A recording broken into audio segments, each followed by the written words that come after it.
नमस्ते। ओम मणि पद्मे होम को बारे में मैं बोलना चाहूँ। Buddhism is not religion, it's art of living. Buddhism कुनै धर्म होइन, यो मार्गदर्शन हो। त्यसैले ओम मणि पद्मे होम भन्छ। यो संसार छ लोकको प्राणीहरू दुःखबाट मुक्ति हुनु भनेको हो। यही नै हो सबैभन्दा ठुलो मन्त्र, यही नै हो सबैभन्दा ठुलो तन्त्र। ओम मणि पद्मे होम भनेको हरेक लामा गुरुहरूले आफ्ना तरिकाले व्याख्या गरे तापनि मेरो बाउ बाजेले पढ्दै आएको पुस्तकमा चाहिँ यसको एकदम सरल बुझ्ने तरिकाले व्याख्या गरेको पाइन्छ। कृपया यसको अर्थ थाहा नहुने महानुभावहरूले चाहिँ एकदम ध्यान दिएर सुन्नु होला भन्न चाहन्छु। यसलाई भोट भाषामा लेखे तापनि यसलाई नेपालीमा यसरी उल्था गरेको पाइन्छ। बुद्ध धर्म अनुसार चाहिँ यो संसारमा 6 लोक हुन्छ भनेर विभाजन गरेको पाइन्छ। नेपालीमा ओम लाइथुवा देवलोक एक हो, महा भनेको लामिनथुवा असुरलोक 2, नि भनेको मिथुवा मनुष्य लोक 3, पद भनेको जलसुमथुवा पशुलोक 4, मे भनेको इथुवा प्रेतलोक 5, भूम भनेको न्यालवाथुवा नरकलोक भनेर 6 लोकमा विभाजन गरेको पाइन्छ।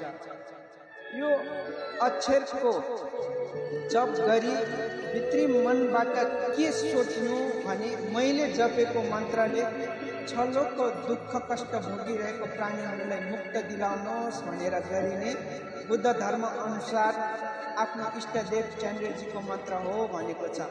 मानी गर्दा के पाइन्छ भनेर भनी बुद्धिसत्व दिपनामसेनले साक्यत थुवालाई प्रश्न गर्दा ओम मणि पद्मे होम भनेको सबै धर्मशास्त्र र मन्त्रहरूको मुक्ति हो भन्नुभएको छ। ठुलो धर्मफल पाइन्छ, यसले मुक्ति दिन्छ भनी साक्यत थुवाले दिपनामसेनलाई उपदेश दिनुभएको थियो। यसको अर्थ आफू भलो जगत भलो, आफूको भलो संसारको भलो। फुलको आँखामा फुलै संसार, काँडाको आँखामा काँडै संसार भनेको चाहिँ हामी जस्तो साधारण मानवले पञ्चशीलको कुरै नगरौँ, देवी देवता राक्षस जातिले पनि पालना गर्न सक्दैन। पञ्चशीलको अर्थ त सबैलाई थाहा होला। गीताको कुरा गरौँ, इन्द्रदेवले अहिले ऋषिको बुढीमाथि कुदृष्टि राख्नु। रावणकै कुरा गरौँ, तीनै लोकको ज्ञानी सर्वश्रेष्ठ ब्राह्मण सुनको महलमा बसेको के भयो? आफ्नै अहंकार र घमण्डले गर्दा वनवासी भिखारी रामको हातबाट मर्नु पर्यो। यसको गहिराई बुझ्नु पर्दा धेरै टाइम लाग्छ। त्यसैले यो कलियुगमा कसैले पनि पञ्चशील पालना गर्न सक्दैन भनेर म ठोक्करको साथ भन्न चाहन्छु। इक्जाम्पल हाम्रो देशमा घटना भइरहेको छ। केपी शर्मा ओली, शेरबहादुर देउवा, प्रचण्ड पुष्पकमल दाहाल, बाबुराम भट्टराई, झलनाथ खनाल, माधव नेपाल, यिनीहरू भनेको धेरै ज्ञानी, जनताको सेवा र मार्गदर्शन देखाउँछु भनेर अठोट गर्न सक्ने व्यक्तिहरू अहिले के भयो भन्दाखेरि आफ्नो सम्पत्ति, आफ्नो पार्टी, आफ्नो व्यक्तिगत मालिक बनायो सम्पत्ति र पार्टीलाई। यो काङ्ग्रेस, यो एमाले, यो माओवादी भनेर के गर्नु? तर हामी सबै एउटै देशको सन्तान हो भनेर मार्ग देखाउन सकेन। जुनसुकै पार्टी भए पनि हाम्रै नेपाली दाजुभाइ हो भन्न बाटो देखाउन सकेन।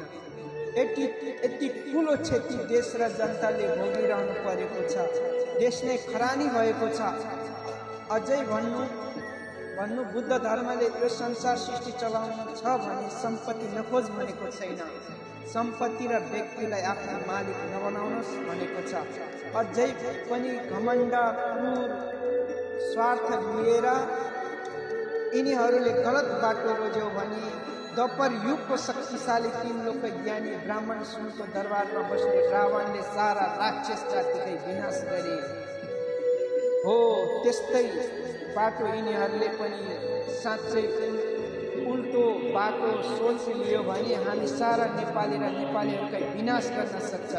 यो सिंहदरबार, शीतल निवास, सर्वोच्च अदालत सारा देश जलाएर खरानी भएको जस्तै रावणले पनि आफ्ना भाइ बन्धु छोराहरू मरुन्जेलमा पनि आफ्नो घमण्ड र पछुतो नभए जस्तै हो।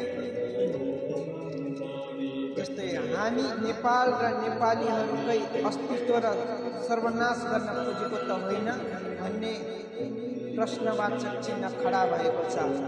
नेपाली हामी रहौँ न कहाँ, नेपालै नरहे, नेपालै नरहे।